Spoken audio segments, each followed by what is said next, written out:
Upcoming OTT confirmed Telugu movies list. Usha Parinayam present ETV విన్లో streaming అవుతుంది. Better app present Amazon ప్రైమ్లో streaming అవుతుంది.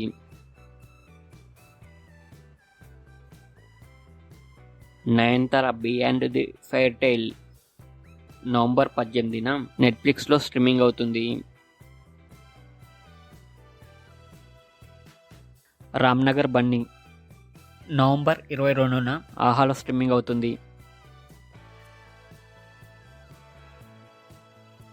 Lucky Bhaskar November 30న నెట్ఫ్లిక్స్లో స్ట్రీమింగ్ అవుతుంది.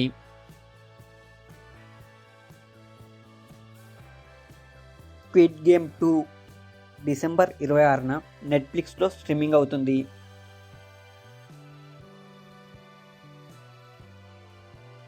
ఏ ఖాళీ ఖాళీ అంకేం నవంబర్ 22న నెట్ఫ్లిక్స్లో స్ట్రీమింగ్ అవుతుంది.